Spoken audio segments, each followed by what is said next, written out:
Ladies and gentlemen, good evening. I'm Martin Rees, the President of the Royal Society, and it's a great pleasure for me to welcome you to these premises. We at the Royal Society are the UK and Commonwealth's Academy of Sciences and have been celebrating our 350th anniversary this year with a number of events. And the Royal Society is privileged to host this very distinguished gathering this evening to celebrate a real step change in the scale and fortunes of the Oxford Martin School. And I'm pleased to be here not simply as the Royal Society host, but for other reasons too. I've known James Martin for a number of years. I've admired his achievements as a computer software pioneer. I've admired the vision and idealism which has led him to speak and write about the threats and opportunities confronting our society in the coming decades. And above all, I've admired the magnificent generosity which has led him to endow this institution at Oxford that bears his name. I'm privileged to be a member of the school's advisory council, so I'm here in that capacity too. The school's mission is to tackle the challenges of the 21st century. And all it does is motivated by one key realization. And I'd like to put this in an astronomical perspective. The Earth has existed for 45 million centuries. But this one is unique. It's the first when one species, ours, will have enough dominance to determine the future of the entire biosphere. There are more of us than ever before. The population will rise to about 9 billion by mid-century, and we're all more demanding of resources, energy, food, rare minerals, and other things. We risk degrading biodiversity and irreversibly changing the climate. And these are the challenges facing us. The answer to all these challenges is not to slow down technology, but it's essentially more and better technology. And we think of information technology, biotech and nanotech. All these offer huge prospects for the developing and the developed world. The solution is absolutely not to slow these down, but to better direct our efforts in science and technology. But what's very important is that we need not just science and technology, we need social sciences, economics, ethics, and politics. They're all crucial too. That's at least in part because as science advances, there's a widening gap between what can be done and what should be done on ethical, prudential, or strategic grounds. Another feature of all these issues is their long-term. Problems and choices are very long-term, and the problem in politics is that the urgent always trumps the important. And they're also very often international. No country can tackle them alone. And that's why the broad perspective and reach of the Martin School is so valuable. It involves groups of experts embedded in many different departments of Oxford University, and they collectively can not only stimulate long-term thinking, but they can also catalyse interdisciplinary research. Well, that explains why I am an enthusiast for what is happening at the Oxford Martin School. That's enough introduction from me. I now want to hand over to the director of the school, Ian Goldin, and he will introduce the rest of the programme. So may I hand over now to Ian Goldin. Thank you very much.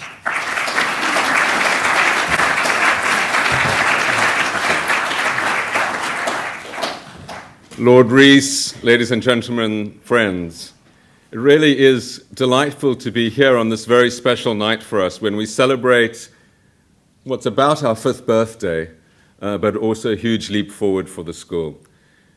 We have bold ambitions which are to tackle the challenges of the 21st century, and we've just been enormously fortunate to benefit from the vision and generosity of James Martin in making this possible with an initial endowment, and now with his new gift, which we've matched, which will more than double the size of the school.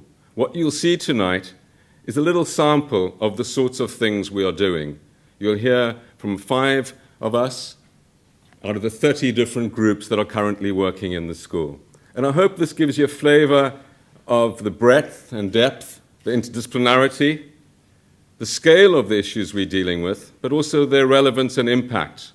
We don't only aim to advance research through doing it in new ways. We aim to make a difference to the world. What I want to share with you is some of my own work and some of the perspectives I bring to this, as well as some of the things that we're able to harvest from the school as a whole. What's remarkable, as Lord Rees has indicated, is the breadth and depth and the ability to bring people from many, many perspectives. And being in the Royal Society, which for 350 years has put science at the service of humanity, is a particular privilege. And it's as Lord Rees has said, it's bringing this together in new ways. Now, we're not trying to predict the future. The best minds at the cutting edge of their technologies habitually get the future wrong. And this is true in technology, it's true in politics, and of course it's certainly true in my profession, economics, where over 20,000 PhD economists didn't see the financial crisis coming. So we're not trying to predict the future, but we are trying to embrace it. We're trying to change the way that the world interacts with the future by doing research which is future-facing, both in the reasonably short term of the next decade, but also looking out over the whole century. The remarkable thing about this time we live in is the pace of change, the pace of development. There has never been a tidal wave of globalization such as we are experiencing now. And this has been associated in politics with the democracies coming to 60 countries, with the fall of the Berlin Wall, the opening up of China, and many other developments. It's been associated in economics with capital market liberalization, many other developments. And of course, it's a technological leap. And these are, as economists would say, endogenous. They feed off each other. These forces accelerate and lead to a more rapid change. So we've had marvelous benefits from this. Our connectivity allows us to be here, allows us to draw knowledge from the whole of the world, allows 300 million school kids that were never educated before to have opportunities for the first time. It's brought immense benefits, and we're trying to understand these and how to spread them more widely, how to ensure that globalization may be more inclusive. And we have a very strong project working on this, to ensure that it becomes more stable, that everyone is able to enjoy this, not just a very few. And we're also trying to understand the systemic risks that globalization spreads. I'm fortunate tonight that we're joined by many of our colleagues from different directors in the school, including, though, Angela McLean, who is the co-director of our group on pandemics. And what we saw with the swine flu is within a very short period of time, spreading to 142 countries. So we know that globalization doesn't only provide the benefit for a rapid evolution of the benefits or the goods of humanity, but also, as we move forward, a much more spreading of the bads. And of course, we've seen this with the financial crisis, which stopped only after it had enveloped the world, after starting in small communities in the south of the US. So how do we ensure that globalization is a more stable force, a progressive force, and doesn't lead to systemic risk? Now, we've been remarkably successful over the past generations in managing the big explosive threat of nuclear war, which hovers over us constantly. The new dimension which the coming years will bring is that individuals for the first time have the power to wreck the planet. Very small groups of individuals are developing an enormous power. And this is not only in areas of biopathogen and other terrorist threats, but it's also, of course, through what individuals can do through industrial mistakes, through reputational mistakes, and in other ways. So how do we understand these choke points, these nodes? How do we ensure that we disperse risk more effectively and are able to harvest the benefits of globalization and manage the challenge? The other massive change of recent years is the evolution of a commons that was a community commons into a commons which is global.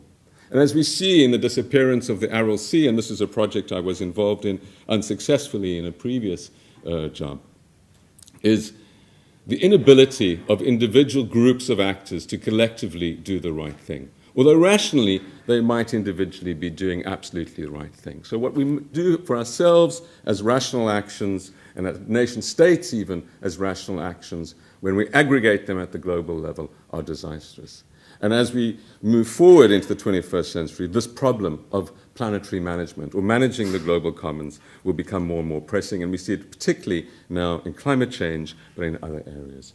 We're trying to draw the lessons of some of the successful management experiences, and this is the Mediterranean Sea, which was restored from being really in dire straits to a place where you can enjoy and swim in safety through the collective action of over 20 countries.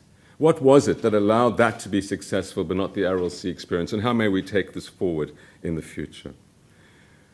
We know that we have to provide the sorts of opportunities to the many that few now can afford. So leapfrogging technologies, ensuring not only that technologies are developed, but that they are widely adopted, that they become technologies which assist those that want to, for example, have that transport, is a key dimension.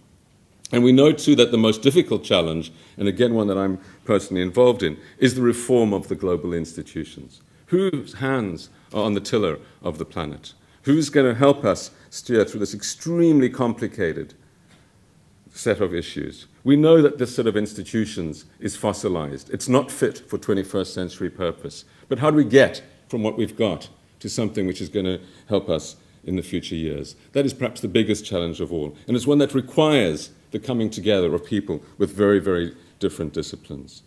That's the sort of purpose that the 21st Century School is for. And I hope as you hear from my colleagues, you'll get the sense from them too. I'm going to start by giving the floor to Sarah Harper, who's the co-director of the Institute of Aging in the 21st Century School.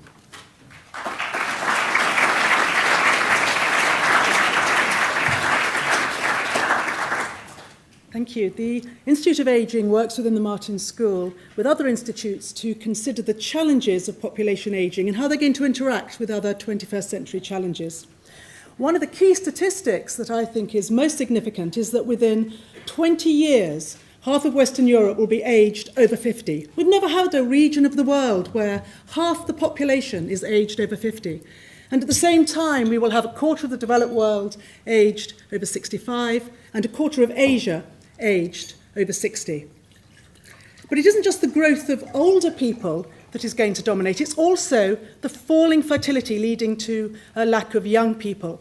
And it's falling fertility and increasing longevity that is leading to the structural aging of the globe.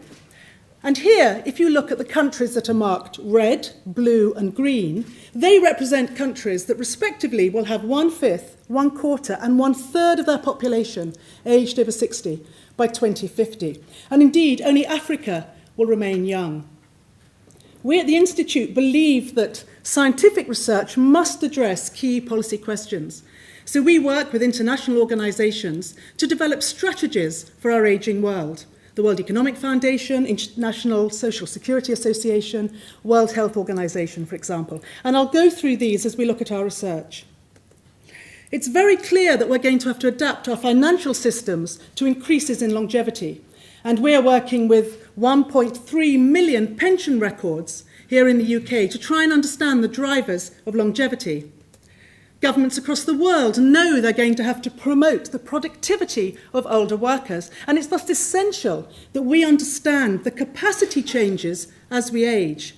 So we've linked with Oxford brain scientists to understand how the brain ages normally and what the capacity implications are. And we've recently done work for the oil and gas industry, whose workers are aging rapidly, to try and understand how they can change their working environments to cope with their older workers. In terms of health for the 21st century, we're going to see a shift from acute medicine across to public health and chronic disease. And we're joining with the New George Institute to address some of these issues. For example, work that we're doing with the Japanese at the moment on robotics. Here we have an intervention study with something called a therapeutic robot. And the intervention study showed that on Japanese patients with Alzheimer's, there was a significant decrease in anxiety and stress and an increase in concentration. And we're working to see whether culturally Britain could adopt that kind of a robotic. It's also clear that this new global world of older people is going to rely increasingly on families and communities to sustain it. We've linked with Oxford engineers to tackle one of the issues in China. Here, the one-child policy has reduced the potential number of older adult children who will care for ageing relatives. And we're working with the Chinese to see if we can create technological communities that can replace children. We're also going to live in a world that's going to be increasingly mobile. And it's going to be essential that we have the institutional international structures to allow the mobility of healthcare, pensions and skills, for example. This builds on some work we're doing on the migration of healthcare workers. Here we have two different societies, Taiwan and the UK, but both increasingly using foreign workers to care for their frail older population. We believe that by 2050, half the population of our cities will be aged over 60. And so we have linked with other institutes in the Future of Cities project, which is run by the Institute of Science, Innovation and Society. And this means that we can address such questions as, how can we design age-friendly and eco-environmentally friendly cities? And here we're working with some Japanese colleagues on this. This kind of scientific research leads to a variety of public policy outputs. Over the last year, the Institute has worked with Swiss Re and the World Economic Foundation on their economic challenges of ageing societies. We've done a report with the Environmental Change Institute for DEFRA on providing food in a future world of food scarcity to vulnerable people. And we've done work with the ISSA on social security in an ageing world. We're contributing to the Foresight Global Environmental Migration Programme on trying to understand the interactions of migration, ageing and the environment. And we're also involved in the Royal Society Working Group on People and the Planet. This, however, I think is going to be the key question for the 21st century. Can we ensure that across the globe we see the increases in longevity that we have experienced in the developed world? How can we ensure that this child in Africa, who currently has a life expectancy of around 35, will enjoy the healthy life expectancy of those in Europe and North America? This girl from Mongolia, she should be the older woman of tomorrow. But is it that she is going to be able to experience the kind of longevity we're not talking about here in Europe and the US? The kind of radical longevity where pharma and the new genetics and biotechnology means that we are looking at the possibility of a normal life expectancy of 100 or 120. And this is something we debate with the Institute of Biosciences. And for us, the thing about being in the Martin School is that we can work with scientists and technology, people who work on governance, to ensure that someone like this girl has the possibility of a healthy life expectancy as her peers in Europe and North America do. Thank you.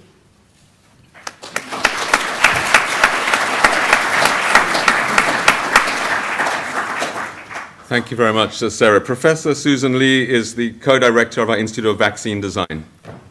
Thank you, Ian. Well, I think we're very much amongst the new members of the Martin School, and we're beginning to learn how exciting an environment it can be to work within. I've been asked to introduce to you today the very diverse work and our very bold aspirations within the Institute for Vaccine Design. So we've just been told that the population is ageing and that acute disease is much less of a concern. But actually, acute disease, even in this antibiotic and antiviral era, is still a major concern across the world. And in fact, there are many people within the world whose life will be either cut short or destroyed in terms of its quality by infectious disease, and often relatively simple infectious disease. World Health Organization says that about a quarter of all deaths annually are because of communicable diseases, and these are what we're looking at. And in fact, within these diseases, there are a very small number of diseases which are responsible for a large number of the deaths. Malaria, which many of us are aware of as something that we take some pills before we travel, but actually cerebral malaria kills over 1 million a year. Meningitis, which again, our children are probably all vaccinated against meningitis in this country, but actually there's still strains of meningitis which we can't be vaccinated against. And across the world as a whole, again, about 1 million children lose their lives to meningitis every year. We all know that HIV is an ongoing issue, although somewhat moderated due to drug regimes which now give people good life expectancy, but the drugs are expensive and difficult to access and therefore only available to a minority of the sufferers. And finally, and surprisingly, pneumonia, pneumococcal disease, still kills more than 1 million children every year. I think this is something that many of us had come to think of as a disease of old age where people gradually faded out. But this is very much an active problem in young children. And then diseases which institutes such as Angela's Institute are looking at have the potential, while at the moment not causing that many deaths, only 200,000 after all to influenza last year, but we're worried about the way in which these viruses can change so that they will suddenly be much more of a burden on our population.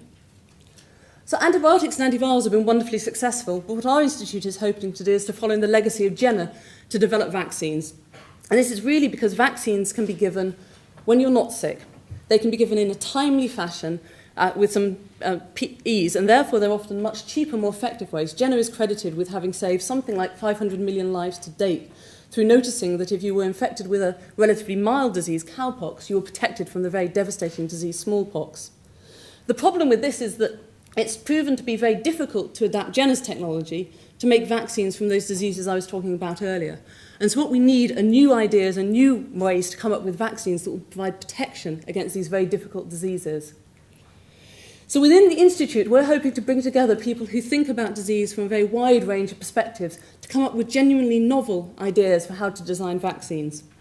And in particular, we want to take everything from the very basic level of surveying what diseases are doing, how they're changing in response to their hosts and to the world out there, modelling them to try and better understand that, breaking them down to study the fine detail of how they work, and then translating this all through to the clinic to actually develop new vaccines. And so we have people that are involved in all these areas of science, both within our institute and in the interactions with the other institutes within the school. I'm just going to tell you a couple of stories of ways in which we're trying to develop new vaccines for some of those diseases at the moment. This is actually part of the surface of HIV, and it's a picture which for me illustrates why this virus is so difficult to tackle with a vaccine, because all the blue things that you see surrounding there are made by the human host that the virus is living in. And this is therefore very difficult to recognise as being something from outside of us because it's covered in us. So we're using technologies which allow us to target vaccines against cells which are infected by the virus rather than the virus itself. And in doing this, we hope we'll be able to tackle this very difficult problem. We're working also in collaboration with a lot of other people, and this is actually work on providing vaccines for the strain of meningitis for which we currently have no vaccine in the West, meningitis B. And this is work that's being done in collaboration with Novartis. And there's one vaccine already in phase 3 trials in conjunction with Oxford. And my group have recently solved the structure of the molecule, which is the active part of that vaccine. And this has allowed us to understand what this molecule does for the bacterium. And what it actually does is it steals proteins from our blood to make it look more like us, to allow it to evade the immune system. So by some simple tinkering with the molecule, now we can see its structure, we can redesign it to get rid of that function. And we hope that this will make a much better vaccine. So we're working with Novartis to now get this molecule into the pipeline for vaccine development. The other thing we want to do is we want to use our technologies to make better vaccines. And vaccines might be better because they provide broader protection. An example of a vaccine where we might want broader protection is against influenza. And this is actually a small additive to vaccines which significantly increases the strength of the immune response. And we hope that by using additives such as that, and by understanding influenza better, we may be able to design vaccines which are truly pan-influenza vaccines, rather than needing to be changed every year as the strains that circulate change. The other way in which vaccines might be better is by making them more stable. The stretch and reach of vaccination is really very limited because so many vaccines at the moment have to be kept in relatively bulky solution forms, which then have to be refrigerated, and this significantly limits access to them. And other groups within our institute are using the biology of these resurrection plants, which are wonderful things, which can be completely desiccated, survive very high temperatures. And then with the addition, when they reach the final growing conditions, they recuperate because they're full of very sticky sugars. And this technology has been adapted to allow vaccines to be travelled into the field as dried down vaccines on filter paper. And then working with other engineers, we've developed this very simple system shown at the bottom here, which means that all you need to vaccinate a community is some sterile water and a box full of these filter papers, and you can then reconstitute the vaccine as you inject it into the person. So we hope that using technologies like this, vaccines which currently can't be shipped to communities which need them, will be able to reach them. The World Health Organization declared the world a smallpox-free zone during the 20th century, and in the 21st century has aspirations to cure the world of a couple of other diseases, specifically poliovirus and a couple of others. We actually think with a bit more investment at this time and a bit more clever thinking this early on in the century, we should have the ambition to think that the 21st century could be the one in which we really either eradicate or just reduce to an unimportance many of these other diseases. And that's what we hope that people will enjoy doing by working with us in the Martin School to achieve this. Thank you.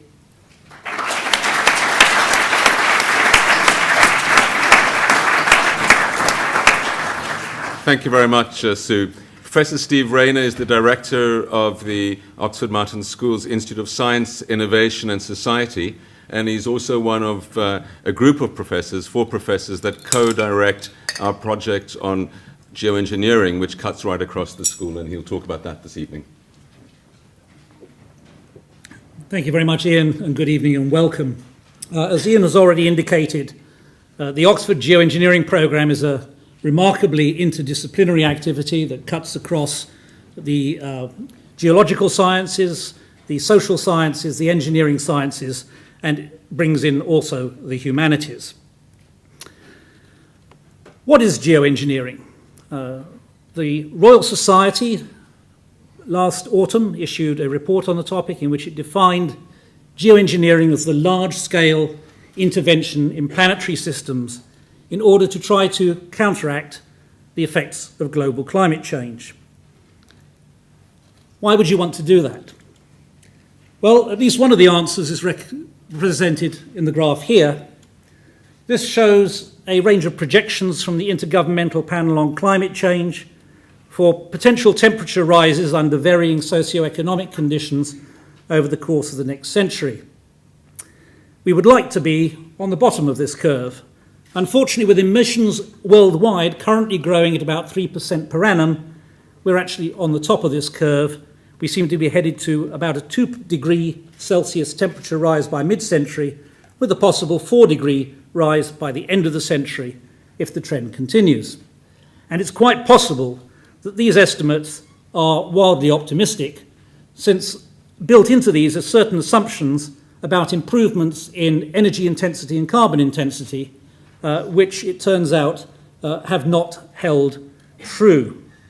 So one of the things that people are thinking with respect to geoengineering is it would be very handy if we could find ways to shave the peaks of these kinds of emissions profiles whilst pursuing more conventional methods of carbon emissions mitigation.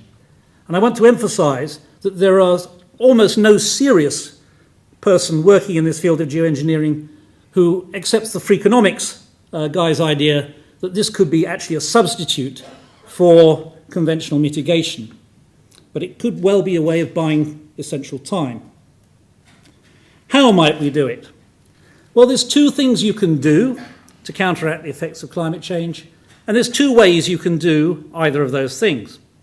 You can either suck some carbon out of the atmosphere, which is what the Royal Society report described as carbon dioxide removal, or you can reflect a bit of sunlight back into space, which is what the Royal Society described as solar radiation management, or SRM. Now, you can do either of these things, suck carbon out of the atmosphere or reflect it back, in either of 2 ways. You can enhance some natural processes, or if you prefer, tinker with some natural processes, or you can actually do it through traditional heavy black box engineering.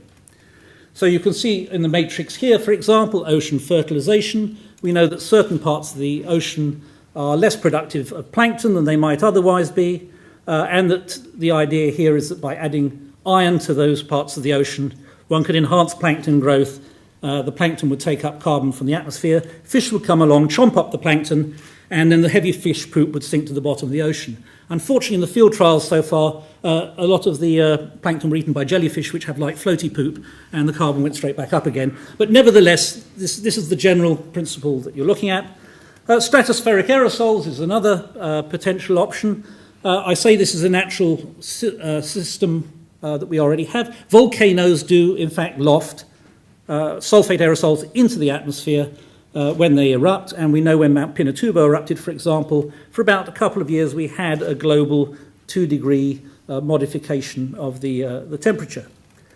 On the other hand, if you want to do either of these things through black box engineering, you could build big machines, illustrated in the bottom left, that suck carbon out of the atmosphere. By the way, we do this in submarines. It's very expensive at the moment. but it's not entirely inconceivable that we could do this on a large scale, or put something reflective into space, either large reflectors or more likely probably a myriad of small reflectors. So you have these various options.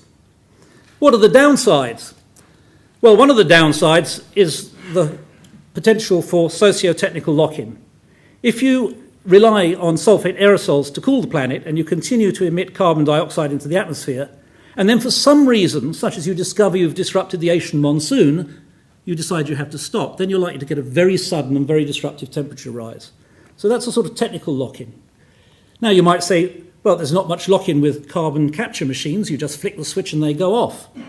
That's true from a technical point of view, but considering they're likely to be fairly expensive, you can imagine that there's going to be a fairly high degree of institutional lock-in, commitment of vested interests of those who have made the investment in constructing the machinery, such that you would have strong pressures, as indeed you do now from the oil and gas industry with respect to fossil fuels, not to turn them off. So there are potential downsides.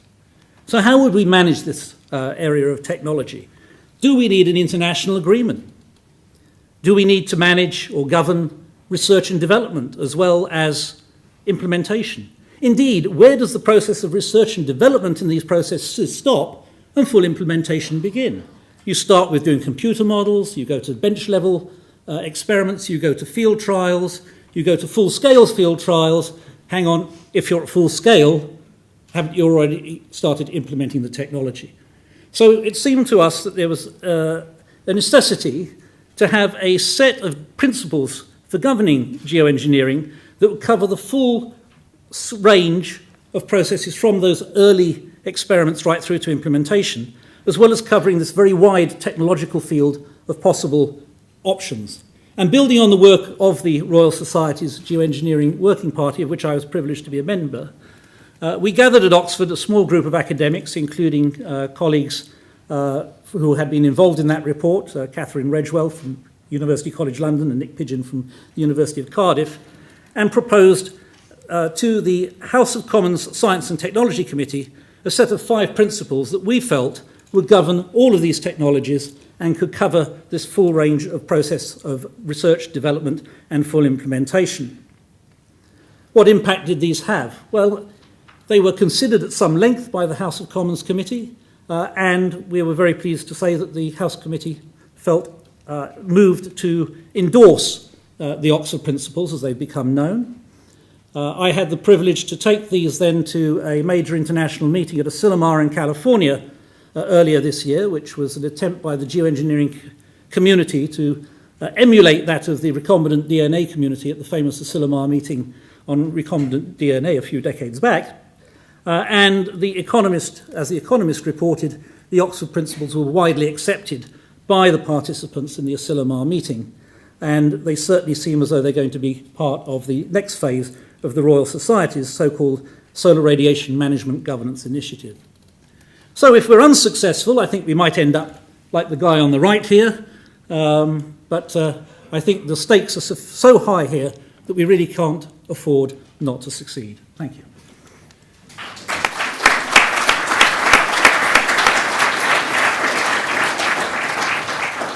Thanks very much, Steve. Another group which across the Oxford Martin School is joining links is that of the group on ethics, law and armed conflict, and I'm delighted to have David Roden, co-director, here this evening. Thank you very much, Ian. Well, as one of the major problems of the 21st century, the problems of war and conflict have a number of distinctive features. First of those is that these are genuinely existential threats for our species. Nuclear weapons that we were very exercised with during the Cold War have not gone away. Russia, the United States, the United Kingdom retain arsenals that are capable of eliminating all life on the planet. Many of these weapons remain on hair-trigger alerts, and we know that these weapons have been proliferating at an extraordinary rate in recent years. In addition, new forms of weapons of mass destruction are coming online. Here we see a particularly nasty form of weaponized anthrax. So it's an existential problem. But unlike a number of potential existential problems for us, war is killing people now. We know that the 20th century was by far and away the bloodiest century in human history. It killed approximately 180 million people. And despite coming down from these huge peaks that we see here and represented by the First and Second World War is still killing at an extraordinary and unacceptable rate. Thirdly, war and conflict engages questions of technology at really the two extremes. War is a very old problem. Famously, it's one of the four horsemen of the apocalypse. And it embraces both the very high-tech, so here, for example, we see a US pilotless Reaper drone, which is capable of delivering a very lethal ordnance, such as a Hellfire missile, on pretty much any spot on the planet. And yet it's directed by a civilian operative sitting in front of a computer terminal in Langley, Virginia. So raising here really huge issues of how we think makes sense of killing at such extraordinary geographical and psychological distances. So the very high-tech on the one hand, on the other hand, the extraordinary low-tech. Rwanda, 1994, approximately 800,000 people are murdered in the space of about 100 days using machetes, clubs, and other improvised weapons. And increasingly, we're seeing the very high-tech and the very low-tech co-mingle together in particular areas, as we see, for example, in Afghanistan at the moment. The final feature of war and conflict is that these are intentional harms. Now, this makes them really crucially different from many of the other problems that we face in the world today. Think about problems of climate change, pollution, inequality. These are harms that are, as it were, side effects of other processes that are themselves goods. Right? There are side effects often of wealth generation or other goods. War is really distinctive because it is an intentional form of harm. What we do when we go to war is we intentionally harm, maim, and kill other human beings. We engage in forms of behavior that in almost any other setting would be seen as morally outrageous and probably also criminal. So, of course, this raises the question of whether part of the solution to these problems is not a solution of regulation, management, and norms. And this really raises the great question, as it were, that we are dealing with here. Can we, through regulatory processes, through law, through norms, regulate and mitigate war and eventually, of course, eliminate it? And if we can't eliminate it, can we at least mitigate some of its worst dangers and worst atrocities? This is really the kind of the Herculean challenge, the great intergenerational, multi-generational task that we're engaged in. Can it work? Well, I think that there are some grounds for optimism. And paradoxically, one ground for optimism is the very weakness of the regulatory structures that are in place at the moment. And this comes right to the very fundamental conceptual apparatus with which we approach these problems. The laws of war are still substantially dominated by what the so-called just war theory, developed by this gentleman here, Thomas Aquinas, and his predecessor, Augustine, writing in the 12th century AD in North Africa. So this is one of the few areas of contemporary modern life that is still dominated by an intellectual structure that is genuinely medieval. So huge scope here, huge possibilities for genuine innovation. And I'm pleased to say that the Institute has been a part of that in recent years. The attempt to legally regulate war and conflict, again, still in its infancy. The first real war crimes trials take place after the Second World War in Nuremberg and in Tokyo.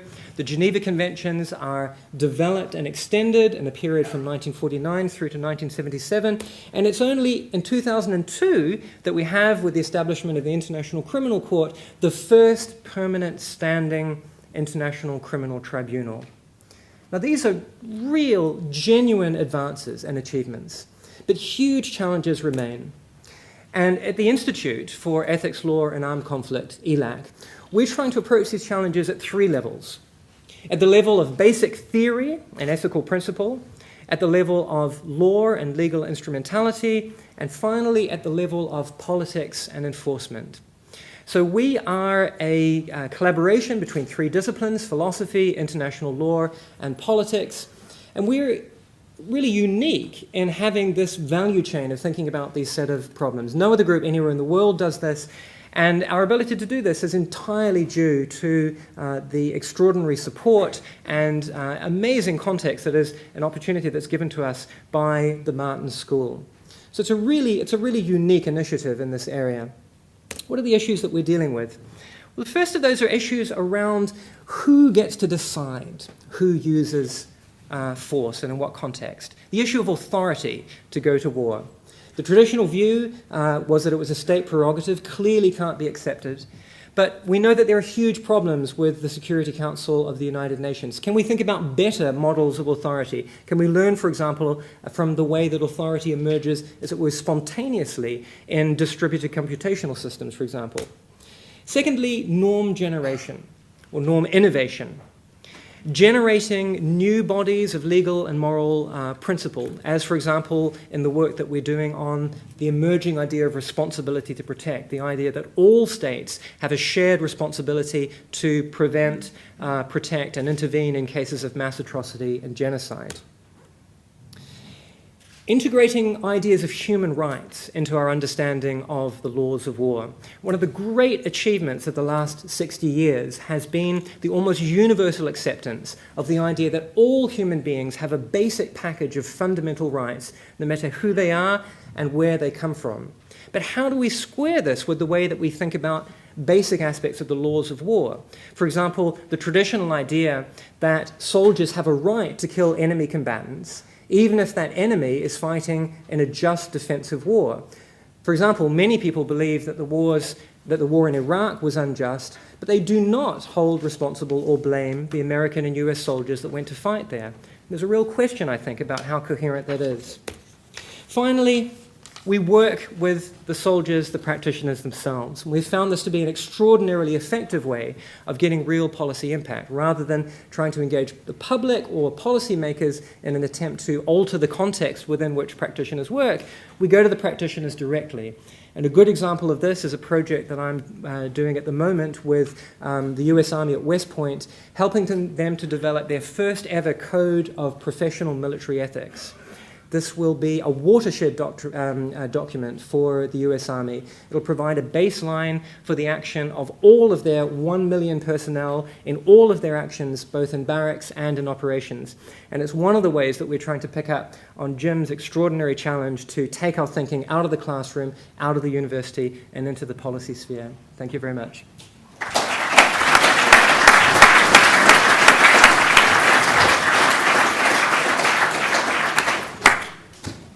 So the characteristic of the school's work, as you will have gathered by now, is the interdisciplinarity and the relevance.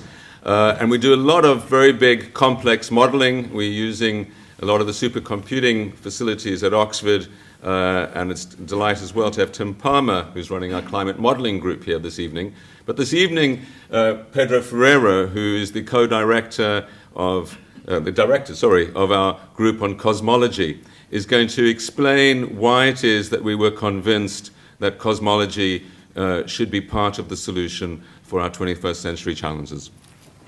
Well, what you have up on the screen is a survey of galaxies. Each one of those points is a galaxy. This is a data set taken by the Sloan Digital Sky Survey. It observed over 8 years from a telescope at Apache Point and build up this data set. The survey should have about 1 million galaxies. I've only plotted about 300,000 of them. And what you see is something incredibly rich. You see big agglomerations, you see voids, you see walls, you see something that we call the cosmic web. Now, why are we interested in the cosmic web? Over the last 100 years, cosmology has given us a way of looking at this data set, something like this, and extracting fundamental properties of the universe, how fast it's expanding, how heavy it is, what it's made up of. By looking at the way that this data set is structured, we think we can say something about the very beginning of time, about the Big Bang. So basically, we want to take this data set and we want to access this knowledge about the universe, which is in it. Now, that's the challenge. It's very difficult to get this knowledge out of this data set. buried in this complexity, buried in all this structure, buried in this imperfection is that information. It's not just sitting there. We can't just harvest it. We can't just take it out. And this is what we're facing in cosmology at the moment, and I think many fields of science and knowledge are facing. So I'm just going to give you two examples of how we have to tackle something like this, a problem like this. You have a data set and you want to extract information. You basically, one of the things you want to do is you want to compare it to a model. And what we're trying to do here is model the universe. I'm going to limit that a bit. We're trying to model the visible universe, something which is about 1 billion light years across, which is peppered with about 1 billion galaxies. And each galaxy has about 100 million stars, 100 billion stars. So you can see it already that it's just something immense. This universe it follows the laws of physics that we understand. On the one hand, we want to get everything right on the very largest scales. We want to model the universe. On the other hand, we want to be able to extract bits of this model that look like what we see around us. We're buried in the Milky Way, which is something on much smaller scales. So you have to come up with methods of simulating these very disparate scales. And this is an attempt at doing this by some of my colleagues in the project. This is the Mare Nostrum simulation. In this simulation, and what you're seeing here is these wisps of light are basically galaxies, distributions of galaxies, those same galaxies that you saw in the data set. This simulation was run on I'm going to show you a picture of it, a beautiful supercomputer, which is basically housed in a chapel in Barcelona. It's the very postmodern supercomputer. But this simulation took about 4 months to run on tens of thousands of processors. This simulation pushed this computer to the limits. It's designed, basically you want to run something which simulates something on this scale. It pushed the limits of this machine. And it's been used, for example, to recalibrate, to redesign this machine. It really is one of the biggest simulations of this type ever done. Now, these are the kind of scales we're facing. We need to run codes like this on very big machines, but we also need to access this information. And one of the things that you realize with a simulation like this is you run it on such a supercomputer, and you can't just download the data onto your desktop. You need supercomputers to analyze the data which was run on these supercomputers. And so that's one of the challenges that we're facing. How, even though we have these models, how do we make them not just black boxes? How can we extract the real information from the simulations? So this is one example of the type of challenges we're facing. Another challenge is that survey, they had all those white dots. Now, each one of those dots is a galaxy, and each galaxy is a personality in its own right. Here's a selection of galaxies on the screen. Some of them are spiral, some of them are ellipticals, some of them are neither. They're called irregulars. And what they look like, their shapes, hold a lot of information about the evolution of the universe and the actual state of the universe. And we would like to access that information in these galaxies. Now, it turns out that computers aren't very good at getting these images and telling you what they are. They get a lot of it wrong. They will say that a spiral is an irregular. They might say that an elliptical is a spiral. There aren't very good methods of actually classifying these galaxies using computers. Humans are much better. You have, in the Sloan Digital Sky Survey, you have about 1 million galaxies, so you're not going to get half a dozen researchers going through 1 million images classifying them. So one of my colleagues who's sitting in the audience here had the brilliant idea of setting something up called Galaxy Zoo. Now with Galaxy Zoo, it's a site, a website, where any member of the public can access it, can log in, and they'll be shown pictures of galaxies. And for each of these pictures, they're asked a few simple questions. The original question was, is it spiral, is it elliptical? Here are slightly more subtle questions. And basically, they look at each picture, they classify them, and then they see another picture, and they can do many pictures along the way. Now, it's interesting because people are really enthused by this. Just to give you an idea of how well this has worked, this has been around for about 3 years, and in 3 years, we've had something like 150 million classifications by 300,000 people. So it's an incredible success. The public really want to take part in the doing of science. And it's not just the simple doing of science, of just doing these rote procedures. They're fascinated by seeing these images of the cosmos that very few people have actually seen. But more than that, they look at images like this and they look for stuff in them. So very interesting, one of the very interesting things that's come out of this project is people look at these images and they found these green dots, which, you know, no one was looking for. And they started talking to each other on the forums connected to this website. And they realized that they were in lots of images. And they convinced the astronomers to go out and look at these things properly. The astronomers went out and looked at these things properly and found that indeed these green things were sites of star formation, incredibly important places where stars were being born. So that came out of the public's access to the data, and it drove the science in these data sets. So here is an example of where you have these masses of data sets and you harness the public to help you do your work. Now, things are going to get worse or better. It depends on how you look at it. These are two telescopes which are in the making. One is the Large Synoptic Survey Telescope, which is going to be based in the Atacama Desert in Chile. And the one below is the Square Kilometre Array. It's a radio telescope which will be possibly built in South Africa, possibly in Australia, possibly in both. And this takes the game to a completely new level. Basically, these instruments will videotape the whole visible universe. What will come out of these instruments is time shots of 1 billion galaxies. Not 1 million, 1 billion galaxies. So the data challenge is even more immense than what we've been facing. Now, it's pretty clear, it should be pretty clear that the problems that we're facing in cosmology are very similar, that the problems are being faced in a number of scientific fields, in biodiversity, in economics, in climate science, in oceanography. And we believe that the methods that we're developing can be applied in these other fields. Let me just give you an example. The zoo universe, which is kind of the umbrella for the Galaxy Zoo. In the next few weeks, we'll be launching a project where they'll be taking ship's logs from the Second World War, from the First World War, and they'll be asking members of the public to extract information from these ship's logs, things like the temperature of the ocean, the temperature, the wind speed, things like that. In doing so, members of the public will basically amass a very clear and precise and accurate map of the weather around the world during a period of time in the past. At the same time that they're accessing these fascinating bits of information, these ship's logs where lots of things are going on. And there are a number of examples that we're working on where we're basically using the methods that we're developing and we're looking outside our field and seeing how they can be applied. Thanks very much, Pedro.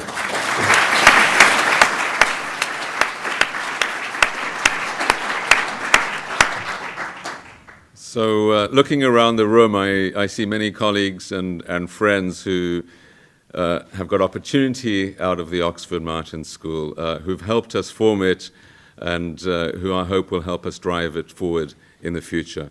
But there's one person that we all really are here due to his vision and his creativity and his enormous generosity, and that is Dr. James Martin. It's with great pleasure I ask him to take the floor.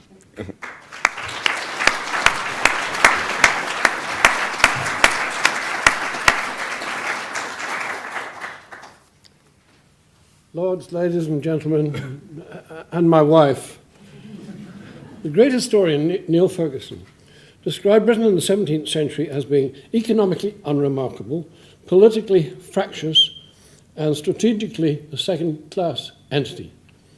But Britain went on to create the largest empire the world had ever known, encompassing 43 colonies and 5 continents.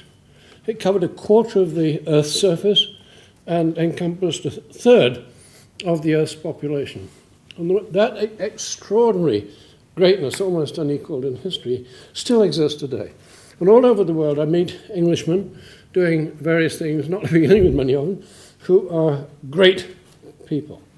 So there's a huge upheaval beginning now in the world, and I think the time has come to say we want to make Great Britain great again, recognizing the greatness that has happened in the past and bringing that back as far as we can.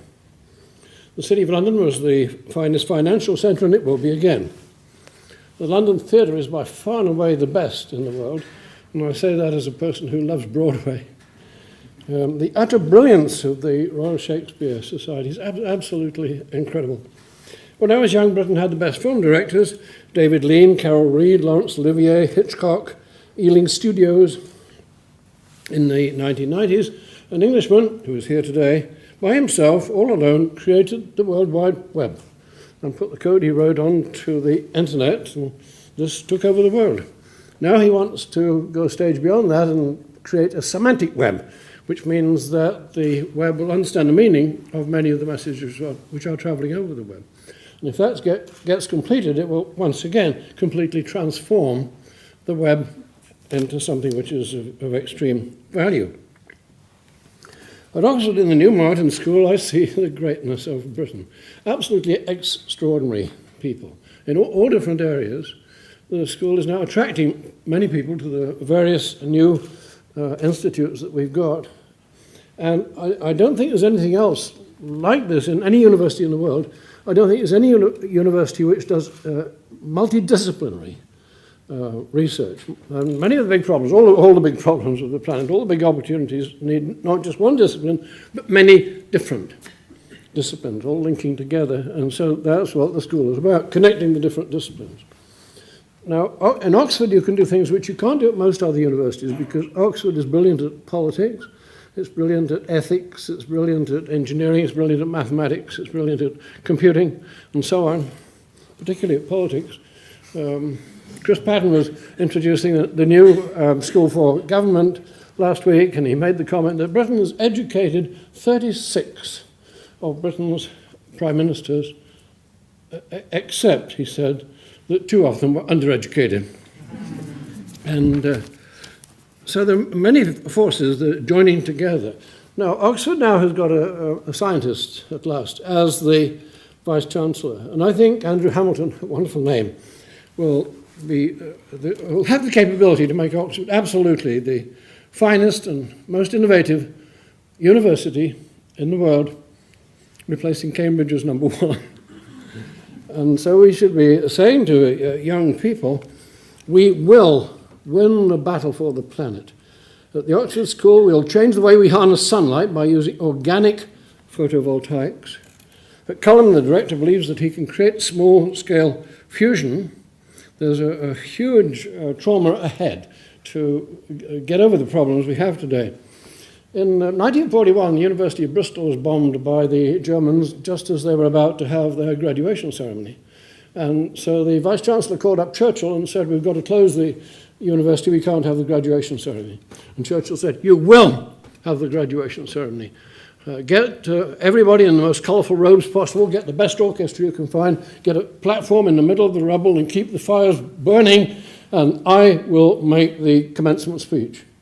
And Churchill came down there and did that. And in the middle of the speech, he looked at the audience and he said, you know, as I look at you, as I look into your eyes, I see the eyes of an unconquerable people. I think we should say to young people everywhere that we are going to win the problems that are ahead. We will save the oceans. We will save the forests. We will prevent economic crashes like 2008, although there will be new types of global economic risks now. We will find solutions to the great problems of the planet. But as well as doing that, there are great opportunities to make the world better, to make civilization much better. And so I believe we'll be creating new civilizations in this century, greater than anything we've seen in history, in parts of the planet at any rate, a new renaissance. So there is trauma ahead. But during that trauma, I think Great Britain will be helping to recover from the trauma that we see in this century. And I believe that our grandchildren will look back and say, this was our finest century. Thank you.